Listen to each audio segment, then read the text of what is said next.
My friends, ನನ್ನ ಸ್ನೇಹಿತರೆ, are you going through trouble ತೊಂದರೆಗಳಿಂದ ಹಾದು ಹೋಗುತ್ತಿದ್ದೀರೋ? because of your family members, ನಿಮ್ಮ ಕುಟುಂಬದ ಸದಸ್ಯರಿಂದ, because of the people who are working with you?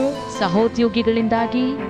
Look to Jesus. ಯೇಸುವನ್ನು ನೋಡಿರಿ. Spend your time at the peace of God for those people who are making you suffer like that. ನಿಮ್ಮನ್ನು ಈ ರೀತಿ ಬಳಲುವಂತೆ ಮಾಡುವ ಜನರಿಗಾಗಿ ದೇವರ ಸಾನ್ನಿಧ್ಯದಲ್ಲಿ ಸಮಯವನ್ನು ಕಳೆಯಿರಿ. Through the fruit of the long suffering, God will bless you also and give you honor everywhere you are going through trouble right now. ದೀರ್ಘ ಶಾಂತಿ ಎಂಬ ಫಲವನ್ನು ನೀವು ಹೊಂದಿರುವುದರಿಂದ ದೇವರು ನಿಮ್ಮನ್ನು ಆಶೀರ್ವದಿಸುವನು. ನೀವು ತೊಂದರೆಗೊಳಗಾದ ಸ್ಥಳದಲ್ಲಿಯೇ ನಿಮ್ಮನ್ನು ಗೌರವಿಸುವನು.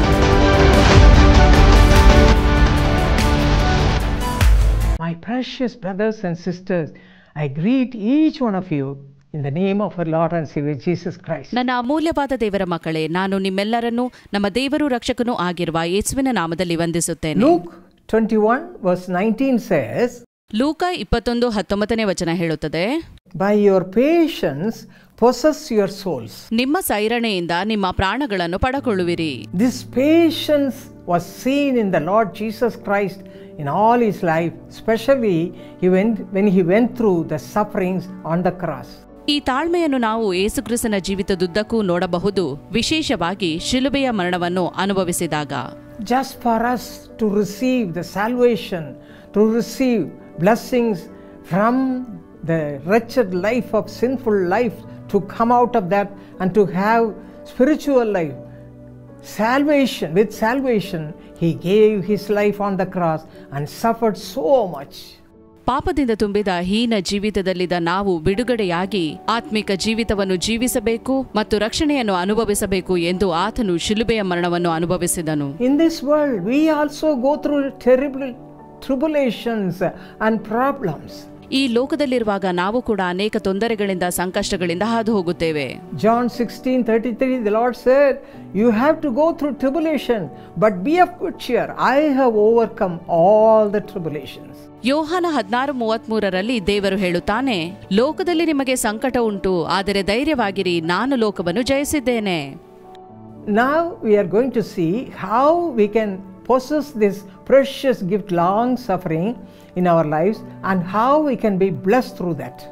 ನಾವು ಈಗ ಈ ದೀರ್ಘ ಶಾಂತಿಯನ್ನು ಹೇಗೆ ಪಡೆಯಬಹುದು ಮತ್ತು ಅದರಿಂದಾಗುವ ಆಶೀರ್ವಾದಗಳೇನು ಎಂಬುದಾಗಿ ನೋಡಲಿದ್ದೇವೆ. Colossians chapter 3 verse 12 says, as the elect of God, holy and beloved, put on long suffering. ಕೊಲೊಸ್ಸೆ 3:12 ವಚನ ಹೇಳುತ್ತದೆ, ನೀವು ದೇವರಿಂದ ಆರಿಸಿಕೊಂಡವರು, ಪ್ರತಿಷ್ಠಿತರು, ಪ್ರಿಯರು ಆಗಿರುವುದರಿಂದ ದೀರ್ಘ ಶಾಂತಿ ಎಂಬ ಸದ್ಗುಣವನ್ನು ಧರಿಸಿಕೊಳ್ಳಿರಿ.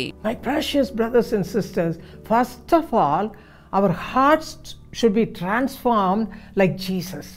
ನನ್ನ ಅಮೂಲ್ಯವಾದ ಸಹೋದರ ಸಹೋದರಿಯರೇ, ಮೊದಲನೇದಾಗಿ ನಮ್ಮ ಹೃದಯವು ಯೇಸುವಿನಂತೆ ಆಗಬೇಕು. And secondly, what we have to do, we read it in Psalm 40 verse 1, which says, I waited patiently for the Lord, and he inclined to me and heard my cry. David writes like that. ಎರಡನೇದಾಗಿ ನಾವು ಏನು ಮಾಡಬೇಕೆಂದು ನೋಡುವುದಾದರೆ, ಕೀರ್ತನೆಗಳು 41ನೇ ವಚನದಲ್ಲಿ ದಾವೀದನು ಹೇಳುತ್ತಾನೆ, ನಾನು ಯೆಹೋವನಿಗೋಸ್ಕರ ನಿರೀಕ್ಷಿಸುವೆನು, ಆತನು ನನ್ನ ಮೊರೆಗೆ ಕಿವಿಗೊಟ್ಟು ಲಕ್ಷಿಸಿದನು. Joseph's brothers were jealous of him. ಯೋಸೇಫನ ಸಹೋದರರು ಹೊಟ್ಟೆ ಕಿಚ್ಚುಪಡುತ್ತಿದ್ದರು. Because of the dreams he was mentioning before them. ಅವನು ತನ್ನ ಕನಸುಗಳನ್ನು ಅವರ ಮುಂದೆ ಹೇಳಿಕೊಳ್ಳುತ್ತಿದ್ದರಿಂದ.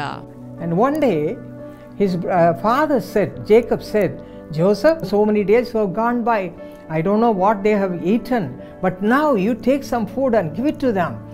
And Joseph said, oh, I will do it. And he took all the food and he was going joyfully. ಒಂದು ದಿನ ಯಾಕೋಬನು ಯೋಸೇಫನಲ್ಲಿ, ನಿನ್ನ ಸಹೋದರರು ಹೋಗಿ ಬಹಳ ದಿನವಾಯಿತು, ಅವರು ಏನು ತಿಂದಿದ್ದಾರೆ ಎಂಬುದಾಗಿ ಗೊತ್ತಿಲ್ಲ, ನೀನು ಆಹಾರವನ್ನು ತೆಗೆದುಕೊಂಡು ಹೋಗು ಎಂಬುದಾಗಿ ಹೇಳಿದಾಗ ಅವನು ಸಂತೋಷವಾಗಿ ಅದನ್ನು ತೆಗೆದುಕೊಂಡು ಹೋದನು. With all God's love, Joseph was taking this food to his brothers. ದೇವರ ಪ್ರೀತಿಯೊಂದಿಗೆ ಅವನು ತನ್ನ ಸಹೋದರರಿಗೆ ಆಹಾರವನ್ನು ತೆಗೆದುಕೊಂಡು ಹೋಗುತ್ತಿದ್ದನು. But you know what happened to him? ಆದರೆ ನಿಮಗೆ ತಿಳಿದಿದೋ ಏನಾಯಿತು ಎಂದು? All his brothers joined together and said, we will kill this man, we will put him in the pit. ಅವನ ಸಹೋದರರೆಲ್ಲ ಒಂದಾಗಿ ಕೂಡಿ ಇವನನ್ನು ಕೊಲ್ಲುವ, ಗುಂಡಿಗೆ ಹಾಕುವ ಎಂಬುದಾಗಿ And they ಮಾತಾಡಿಕೊಂಡರು. put him in a pit where there was no water. ಮತ್ತು ಅವರು ಅವನನ್ನು ನೀರಿಲ್ಲದ ಗುಂಡಿಗೆ ಹಾಕಿದರು. Joseph cried and cried, brothers, please save me. ಸಹೋದರರೇ, ನನ್ನನ್ನು ಕಾಪಾಡಿರಿ ಎಂಬುದಾಗಿ ಯೋಸೇಫನು They ಅಳುತ್ತಿದ್ದನು. didn't give here to this voice. ಕೂಗನ್ನು ಕೇಳಿದರೂ ಅವರು ಸಹಾಯ ಮಾಡಲಿಲ್ಲ. Just said, let him go. ಅವನನ್ನು ಬಿಟ್ಟು ಬಿಡುವ ಎಂಬುದಾಗಿ They ಹೇಳಿದರು. wanted to kill him also. ಅವನನ್ನು ಕೊಲ್ಲಲು ಕೂಡ ಬಯಸಿದರು. But that time some people came from somewhere and they sold Joseph to those people. ಆದರೆ ಇಷ್ಮಾಯೇಲ್ಯರ ಒಂದು ಗುಂಪು ಬರುವುದನ್ನು ನೋಡಿ ಅವರಿಗೆ ಅವನನ್ನು ಮಾರಿಬಿಟ್ಟರು. And they took him to Egypt. ಅವರು ಅವನನ್ನು ಐಗುಪ್ತಕ್ಕೆ ತೆಗೆದುಕೊಂಡು ಹೋದರು. And they sold him to an officer of Pharaoh, Potiphar. ಮತ್ತು ಮಿದ್ಯಾನರು ಅವನನ್ನು ಫರೋಹನ ಬಳಿಯಲ್ಲಿದ್ದ ದೊಡ್ಡ ಉದ್ಯೋಗಸ್ಥನಾದ ಪೋಟಿಫರನಿಗೆ ಮಾರಿದರು. And there also some trouble came. ಅಲ್ಲಿಯೂ ಅವನು ತೊಂದರೆಗೆ ಒಳಗಾದನು. Because of his wife. ಅವನ ಹೆಂಡತಿಯಿಂದಾಗಿ. Potiphar's wife. ಪೋಟಿಫರನ ಹೆಂಡತಿಯಿಂದಾಗಿ. She gave some wrong complaint about Joseph. ಅವಳು ಯೋಸೇಫನ ವಿರುದ್ಧವಾಗಿ ತಪ್ಪಾದ ದೂರನ್ನು ನೀಡಿದಳು. Because of that they put him in the jail. ಅದರಿಂದ ಅವನನ್ನು ಸೆರೆಮನೆಗೆ ಹಾಕಿದರು. Oh, he suffered a lot in the jail. ಅವನು ಸೆರೆಮನೆಯಲ್ಲಿ ಬಹಳ ಕಷ್ಟಪಟ್ಟನು. More than 2 years. 2 ವರ್ಷಕ್ಕಿಂತಲೂ ಹೆಚ್ಚು. And that time a miracle happened. ಆ ಸಮಯದಲ್ಲಿ ಅದ್ಭುತ ನಡೆಯಿತು. God heard his cry. ದೇವರು ಅವನ ಮೊರೆಯನ್ನು ಕೇಳಿದನು. And he was so loving to everybody. ಮತ್ತು ಅವನು ಎಲ್ಲರಿಗೂ ಪ್ರಿಯನಾದನು. Joseph was showing his love to everybody. ಯೋಸೇಫನು ತನ್ನ ಪ್ರೀತಿಯನ್ನು ಎಲ್ಲರಿಗೂ ತೋರಿಸಿದನು. Because of that the Lord was with him. ದೇವರು ಅವನೊಂದಿಗೆ ಇದ್ದ ಕಾರಣ. Whatever he did, it was pleasing before the eyes of all the people. ಅವನು ಮಾಡಿದ್ದೆಲ್ಲವನ್ನು ಎಲ್ಲರೂ ಮೆಚ್ಚುತ್ತಿದ್ದರು. They kept him in the higher places everywhere. ಎಲ್ಲಾ ಕಡೆಯಲ್ಲಿಯೂ ಅವನನ್ನು ಉನ್ನತ ಸ್ಥಾನದಲ್ಲಿಟ್ಟರು. But he was suffering in the prison even then. ಆದರೂ ಕೂಡ ಸೆರೆಮನೆಯಲ್ಲಿದ್ದನು. That time ಆ ಸಮಯದಲ್ಲಿ a miracle happened. ಒಂದು ಅದ್ಭುತ ನಡೆಯಿತು. God intervened in his troubles. ದೇವರು ಅವನ ತೊಂದರೆಗಳ ಮಧ್ಯೆ ಪ್ರವೇಶಿಸಿದನು. As he promised in John 16:33, you will go through tribulation. ಯೋಹಾನ 16:33ರಲ್ಲಿ ಬರೆದಿರುವಂತೆ ಲೋಕದಲ್ಲಿ ನಿಮಗೆ ಸಂಕಟ ಉಂಟು. But be of good cheer. I will be there to console you and comfort you and bring you out of all the tribulation. ಆದರೆ ಧೈರ್ಯವಾಗಿರಿ, ನಿಮ್ಮನ್ನು ಆ ಕಷ್ಟಗಳಿಂದ ಸಂಕಷ್ಟಗಳಿಂದ ಬಿಡಿಸಲು ನಾನು ನಿಮ್ಮೊಂದಿಗಿದ್ದೇನೆ. In the same way, ಇದೇ ರೀತಿಯಲ್ಲಿ God brought him out of all the tribulations in a beautiful way. ದೇವರು ಎಲ್ಲಾ ಸಂಕಟಗಳಿಂದ ಯೋಸೇಫನನ್ನು ಹೊರಗೆ ತಂದನು. He received victory from that wretched place, prison. ಯೋಸೇಫನು ಆ ಹೀನ ಸ್ಥಳವಾದ ಸೆರೆಮನೆಯಿಂದ ಹೊರಗೆ ಬರುವ ಮೂಲಕ ಜಯ ಹೊಂದಿದನು. I heard a story about a couple. ಒಂದು ದಂಪತಿಯ ಕಥೆಯನ್ನು ನಾನು ಕೇಳಿದ್ದೆ. Both of them, as they got married, they decided to have a close walk with the Lord. ಮದುವೆಯಾದ ನಂತರ ದೇವರೊಂದಿಗೆ ನಿಕಟವಾದ ಸಂಬಂಧವನ್ನು ಹೊಂದಲು ನಿರ್ಧರಿಸಿದರು. They were giving first place to God in everything they did. ಅವರು ಏನೇ ಮಾಡಿದರೂ ದೇವರಿಗೆ ಮೊದಲ ಪ್ರಾಧಾನ್ಯತೆಯನ್ನು But in ನೀಡುತ್ತಿದ್ದರು. the midst of all those things, all the relatives were mocking at them. ಈ ಮಧ್ಯದಲ್ಲಿ ಅವರ ಸಂಬಂಧಿಕರೆಲ್ಲರೂ ಅವರಿಗೆ ಗೇಲಿ ಮಾಡುತ್ತಿದ್ದರು. Because they put their complete trust upon God all the time. ಯಾಕೆಂದರೆ ಅವರು ಎಲ್ಲಾ ಸಮಯದಲ್ಲಿಯೂ ದೇವರಲ್ಲಿಯೇ ಭರವಸೆ ಇಟ್ಟಿದ್ದರು. They were rejected by the family members. ಕುಟುಂಬದವರು ಅವರನ್ನು ತಿರಸ್ಕರಿಸಿದರು. But these two people not only accepted Jesus as a savior, but also they received the love of God and the fruit of the Spirit, long suffering in their life. ಆದರೆ ಈ ದಂಪತಿಗಳು ರಕ್ಷಣೆ ಹೊಂದಿದ್ದು ಮಾತ್ರವಲ್ಲದೆ ದೇವರ ಪ್ರೀತಿ ಮತ್ತು ದೇವರಾತ್ಮನಿಂದುಂಟಾಗುವ ಫಲವಾದ ದೀರ್ಘ ಶಾಂತಿಯನ್ನು ಪಡೆದಿದ್ದರು. So both of them started praying unitedly. ಆದ್ದರಿಂದ ಇಬ್ಬರು ಒಂದಾಗಿ ಪ್ರಾರ್ಥಿಸಲು ಪ್ರಾರಂಭಿಸಿದರು. Yes, my friends, when you have some problem in your family life, do the same thing. ಹೌದು ನನ್ನ ಸ್ನೇಹಿತರೆ, ನಿಮ್ಮ ಜೀವಿತದಲ್ಲಿಯೂ ತೊಂದರೆಗಳು ಬರುವಾಗ ಇದನ್ನೇ ಮಾಡಿರಿ. As husband and wife, unite your hearts together. ಪತಿ ಪತ್ನಿಯರಾಗಿ ನೀವು ಒಂದೇ ಮನಸ್ಸುಳ್ಳವರಾಗಿರ್ರಿ. And kneel down and cry out to God. ಮೊಣಕಾಲೂರಿ ದೇವರಲ್ಲಿ ಮೊರೆ ಇಡಿರಿ. Father, change the situation. ತಂದೆಯೇ ಪರಿಸ್ಥಿತಿಯನ್ನು ಬದಲಾಯಿಸು. Give understanding between our family members. ಕುಟುಂಬಸ್ಥರ ನಡುವೆ ಒಳ್ಳೆ ತಿಳುವಳಿಕೆಯನ್ನು ದಯಪಾಲಿಸು. Give peace. ಶಾಂತಿಯನ್ನು ದಯಪಾಲಿಸು. The Lord will surely hear your cry. ಖಂಡಿತವಾಗಿಯೂ ನಿಮ್ಮ ಮೊರೆಯನ್ನು ದೇವರು ಲಾಲಿಸುವನು. The same thing happened in that family also. ಈ ಕುಟುಂಬದಲ್ಲಿಯೂ ಅದೇ ನಡೆಯಿತು. As they were praying and praying for the salvation of the household people and the peace, the Lord supplied everything in a beautiful way. ಅವರು ಎಡೆಬಿಡದೆ ಕುಟುಂಬದ ಸದಸ್ಯರೆಲ್ಲರ ರಕ್ಷಣೆಗಾಗಿ ಮತ್ತು ಶಾಂತಿಗಾಗಿ ಬೇಡಿಕೊಂಡಾಗ ದೇವರು ಅದನ್ನು ಅವರಿಗೆ ದಯಪಾಲಿಸಿದನು. For that he did one big thing. ಅದಕ್ಕಾಗಿ ದೇವರು ಒಂದು ದೊಡ್ಡ ಕಾರ್ಯ ಮಾಡಿದನು. He blessed the woman and the man in the job. ಆ ಪುರುಷ ಮತ್ತು ಸ್ತ್ರೀಯನ್ನು ಉದ್ಯೋಗ ಕೊಟ್ಟು ಆಶೀರ್ವದಿಸಿದನು. Both of them were promoted to great heights. ಇಬ್ಬರಿಗೂ ಕೂಡ ಉನ್ನತ ಸ್ಥಾನಕ್ಕೆ ಬಡ್ತಿಯಾಯಿತು. So financially they were shining. ಆರ್ಥಿಕವಾಗಿ ಅವರು ಪ್ರಕಾಶಿಸಿದರು. All the family members were looking at them. ಕುಟುಂಬದವರೆಲ್ಲರೂ ಅವರನ್ನು Not ನೋಡುತ್ತಿದ್ದರು. only that, God blessed them with a beautiful house. ಮತ್ತು ದೇವರು ಒಂದು ಸುಂದರವಾದ ಮನೆಯನ್ನು ಕೊಟ್ಟು ಅವರನ್ನು ಆಶೀರ್ವದಿಸಿದನು, with car and other facilities. Car ಮತ್ತು ಇನ್ನಿತರ When they ಸೌಲಭ್ಯಗಳೊಂದಿಗೆ. saw all these things, they were really said, "This is marvelous." ಇದನ್ನೆಲ್ಲ ನೋಡಿ ಅವರು ಹೇಳಿದರು, ಇದು ಬಹಳ ಅದ್ಭುತವಾಗಿದೆ. Because of their love towards God, God has blessed them abundantly like this. ಇವರು ದೇವರ ಮೇಲೆ ಅತಿಯಾದ ಪ್ರೀತಿಯನ್ನಿಟ್ಟದರಿಂದ ಇವರನ್ನು ದೇವರು Yes, ಆಶೀರ್ವದಿಸಿದ್ದಾನೆ. my beloved brothers and sisters, same thing happened in the life of Joseph also. ಯೋಸೇಫನು ಆ ಹೀನ ಸ್ಥಳವಾದ ಸೆರೆಮನೆಯಿಂದ ಹೊರಗೆ ಬರುವ ಮೂಲಕ ಜಯ He ಹೊಂದಿದನು. was patiently bearing all the tribulation he was going through. ತಾನು ಅನುಭವಿಸಿದ ಸಂಕಟಗಳಲ್ಲಿ ಅವನು ಸೈರಣೆಯುಳ್ಳವನಾಗಿದ್ದನು. Then God started blessing him in a beautiful way. ಆಗ ದೇವರು ಅವನನ್ನು ಸುಂದರವಾದ ರೀತಿಯಲ್ಲಿ ಆಶೀರ್ವದಿಸಲು ಪ್ರಾರಂಭಿಸಿದನು. So, thirdly, what we should do, ಆದ್ದರಿಂದ ಮೂರನೆಯದಾಗಿ ನಾವು ಏನು if ಮಾಡಬೇಕು? you read Ephesians chapter 4 verse 3, it says, ನೀವು ಎಫೆಸ 4:1 ನೋಡುವುದಾದರೆ, walk worthy of the calling with which you are called with long suffering. ನೀವು ದೇವರಿಂದ ಕರೆಯಲ್ಪಟ್ಟವರಾದ ಕಾರಣ ದೀರ್ಘ ಶಾಂತಿಯುಳ್ಳವರಾಗಿ ಯೋಗ್ಯರಾಗಿ ನಡೆದುಕೊಳ್ಳಿರಿ. As Joseph's life was a pleasing life before the Lord wanted to crown him with his glory and honor.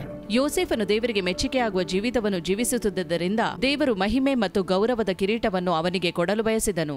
Yes, the same thing we read in Psalm 84 verse 11 also. ಇದನ್ನು ನಾವು ಕೀರ್ತನೆ 84:11 ನೋಡುತ್ತೇವೆ. The Lord will give grace and glory. No good thing will he withhold from those who walk uprightly. ಯೆಹೋವನು ಕೃಪೆಯನ್ನು ಘನವನ್ನು ಅನುಗ್ರಹಿಸುವನು, ಆತನು ಸದ್ಭಕ್ತರಿಗೆ ಎಲ್ಲಾ ಶುಭವನ್ನು ದಯಪಾಲಿಸುವನು. Joseph also was blessed abundantly like this by the Lord. ಇದೇ ರೀತಿಯಲ್ಲಿ ಯೋಸೇಫನು ದೇವರಿಂದ ಅಪಾರವಾಗಿ ಆಶೀರ್ವದಿಸಲ್ಪಟ್ಟನು. He was crowned with his glory. ಮಹಿಮೆ ಎಂಬ ಕಿರೀಟವನ್ನು ಹೊಂದಿದನು. How it happened? ಇದು ಹೇಗಾಯಿತು? God made him like that because of his pleasing nature and the long suffering nature he had in his life. ಯೋಸೇಫನು ದೇವರಿಗೆ ಮೆಚ್ಚುಗೆಯಾಗುವ ಜೀವಿತವನ್ನು ಜೀವಿಸುತ್ತಾ ಇದ್ದದರಿಂದ ಮತ್ತು ದೀರ್ಘ ಶಾಂತಿಯ ಸ್ವಭಾವದಿಂದ ಇದನ್ನು ಪಡೆದನು. In a miraculous way, the Lord made him a big man in Egypt. ಅದ್ಭುತವಾದ ರೀತಿಯಲ್ಲಿ ದೇವರು ಅವನನ್ನು ಉನ್ನತ ಸ್ಥಾನದಲ್ಲಿಟ್ಟನು. He was the next to Pharaoh, the king of Egypt. ಐಗುಪ್ತದ ರಾಜನಾದ ಫರೋಹನ ನಂತರದ ಸ್ಥಾನದಲ್ಲಿ ಅವನಿದ್ದನು. And he made his brothers and father come to him for food. ಮತ್ತು ಅವನು ತನ್ನ ಸಹೋದರರನ್ನು ಮತ್ತು ತಂದೆಯನ್ನು ಆಹಾರಕ್ಕಾಗಿ ತನ್ನ ಬಳಿಗೆ ಬರುವಂತೆ In ಮಾಡಿದನು. the beginning, they could not identify him. ಮೊದಲು ಅವರು ಅವನನ್ನು ಗುರುತು ಹಿಡಿಯಲಿಲ್ಲ. But Joseph was able to identify his brothers. ಆದರೆ ಯೋಸೇಫನು ತನ್ನ ಸಹೋದರರ ಗುರುತು He ಹಿಡಿದನು. cried within himself. ಅವನು ತನ್ನೊಳಗೆ ಅತ್ತನು. He could not control himself. ಅವನಿಗೆ ತನ್ನನ್ನು ನಿಯಂತ್ರಿಸಲು ಆಗಲಿಲ್ಲ. But his brothers could not identify him. ಆದರೆ ಸಹೋದರರು ಅವನ ಗುರುತು They ಹಿಡಿಯಲಿಲ್ಲ. never thought that he will be in such a great position. ಅವನು ಅಷ್ಟು ಉನ್ನತ ಸ್ಥಾನದಲ್ಲಿರುತ್ತಾನೆ ಎಂಬುದಾಗಿ ಅವರು ನೆನೆಸಿರಲಿಲ್ಲ. But when they all came to know about the blessings God has given to Joseph, they were thrilled. ದೇವರು ಯೋಸೇಫನ ಜೀವಿತದಲ್ಲಿ ಮಾಡಿದ ಎಲ್ಲ ಅದ್ಭುತ ಕಾರ್ಯಗಳನ್ನು ಅವರು ಗಮನಿಸಿ ಅತ್ಯಾಶ್ಚರ್ಯಪಟ್ಟರು. Another way, they were afraid to see him. ಮತ್ತು ಅವನನ್ನು ನೋಡಲು ಭಯಪಟ್ಟರು. Because they have given him so much problem. ಯಾಕಂದರೆ ಅವರು ಅವನಿಗೆ ಬಹಳ ತೊಂದರೆ ಕೊಟ್ಟಿದ್ದರು. Tribulation ಸಂಕಟಗಳನ್ನು made him suffer like anything. ಅವನು ತನ್ನ ಜೀವಿತದಲ್ಲಿ ಬಹಳ ಅನುಭವಿಸಿದನು. All the brothers joined together and doing miserable things in his life. ಎಲ್ಲ ಸಹೋದರರು ಸೇರಿಕೊಂಡು ಬೇಡವಾದ ಸಂಗತಿಗಳನ್ನು ಅವನ ಜೀವಿತದಲ್ಲಿ ಮಾಡಿದರು. Joseph had long suffering all those days. ಆ ಎಲ್ಲ ದಿನಗಳಲ್ಲಿಯೂ ಯೋಸೇಫನು ದೀರ್ಘ ಶಾಂತನಾಗಿದ್ದನು. Because of that, he was raised to so much position by the Lord himself. ಆದ್ದರಿಂದಲೇ ದೇವರು ತಾನೇ ಆತನನ್ನು ಉನ್ನತ ಸ್ಥಾನಕ್ಕೆ ಏರಿಸಿದನು. My friends, ನನ್ನ ಸ್ನೇಹಿತರೆ, are you going through troubles? ತೊಂದರೆಗಳಿಂದ ಹಾದು ಹೋಗುತ್ತಿದ್ದೀರೋ? Because of your family members? ನಿಮ್ಮ ಕುಟುಂಬದ ಸದಸ್ಯರಿಂದ? Because of the people who are working with you? ಸಹೋದ್ಯೋಗಿಗಳಿಂದಾಗಿ? Look to Jesus. ಯೇಸುವನ್ನು ನೋಡಿರಿ. Possess the fruit of the Spirit, long suffering in your life. ದೇವರಾತ್ಮನಿಂದುಂಟಾಗುವ ಫಲವಾದ ದೀರ್ಘ ಶಾಂತಿಯನ್ನು ಪಡೆದುಕೊಳ್ಳಿರಿ. Or patience in your life. ಅಥವಾ ನಿಮ್ಮ ಜೀವಿತದಲ್ಲಿ ತಾಳ್ಮೆಯನ್ನು. Spend your time at the feet of God for those people who are making you suffer like that. ನಿಮ್ಮನ್ನು ಈ ರೀತಿ ಬಳಲುವಂತೆ ಮಾಡುವ ಜನರಿಗಾಗಿ ದೇವರ ಸಾನ್ನಿಧ್ಯದಲ್ಲಿ ಸಮಯವನ್ನು ಕಳೆಯಿರಿ. Through the fruit of the long suffering, God will bless you also and give you honor everywhere you are going through trouble right now. ದೀರ್ಘ ಶಾಂತಿ ಎಂಬ ಫಲವನ್ನು ನೀವು ಹೊಂದಿರುವುದರಿಂದ ದೇವರು ನಿಮ್ಮನ್ನು ಆಶೀರ್ವದಿಸುವನು. ನೀವು ತೊಂದರೆಗೊಳಗಾದ ಸ್ಥಳದಲ್ಲಿಯೇ ನಿಮ್ಮನ್ನು ಗೌರವಿಸುವನು. If you read Psalm 84 verse 11, it says, "The Lord will give grace and glory. No good thing will be withheld from those who walk uprightly." ಕೀರ್ತನೆ 84:11ನೇ ವಚನ ಹೀಗೆ ಹೇಳುತ್ತದೆ, ಯೆಹೋವನು ಕೃಪೆಯನ್ನು ಘನವನ್ನು ಅನುಗ್ರಹಿಸುವನು, ಆತನು ಸದ್ಭಕ್ತರಿಗೆ ಯಾವ ಶುಭವನ್ನು ದಯಪಾಲಿಸದೇ ಇದ್ದಾನೋ. In one place, two couples were united together and they were praying for that town. ಒಂದು ಸ್ಥಳದಲ್ಲಿ ದಂಪತಿಗಳು ಒಟ್ಟಾಗಿ ತಮ್ಮ ಪಟ್ಟಣಕ್ಕಾಗಿ ಪ್ರಾರ್ಥಿಸುತ್ತಿದ್ದರು. As you are given the grace of salvation to us, give everyone in this place your salvation, Father. That was their cry. ನೀನು ನಮಗೆ ಕೃಪೆಯಿಂದ ದಯಪಾಲಿಸಿದ ರಕ್ಷಣೆಯನ್ನು ಈ ಜನರಿಗೂ ಕೂಡ ದಯಪಾಲಿಸು ಎಂಬುದು ಇವರ ಪ್ರಾರ್ಥನೆಯಾಗಿತ್ತು. But the people who were around them could not understand their love. ಆದರೆ ಅವರ ಸುತ್ತಮುತ್ತಲಿನ ಜನರಿಗೆ ಇವರ ಪ್ರೀತಿ ಅರ್ಥವಾಗಲಿಲ್ಲ. They gave them terrible time. ಜನರು ಅವರಿಗೆ ಬಹಳವಾಗಿ ಕಷ್ಟ ಕೊಟ್ಟರು.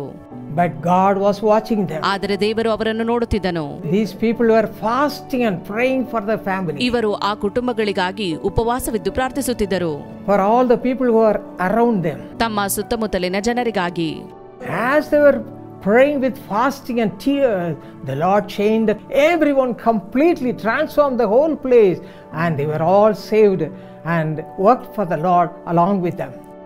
ಇವರು ಕಣ್ಣೀರಿನೊಂದಿಗೆ ಉಪವಾಸವಿದ್ದು ಪ್ರಾರ್ಥನೆ ಮಾಡಿದ್ದರಿಂದ ಅವರನ್ನು ಮತ್ತು ಆ ಸ್ಥಳವನ್ನೇ ಬದಲಾಯಿಸಿ ಸುತ್ತಮುತ್ತಲಿನ ಜನರೆಲ್ಲರೂ ಇವರೊಂದಿಗೆ ದೇವರ ಸೇವೆಯಲ್ಲಿ ಪಾಲ್ಗೊಳ್ಳುವಂತೆ ಮಾಡಿದನು. Because of the true love of those couples, the Lord made the whole place as a heavenly place.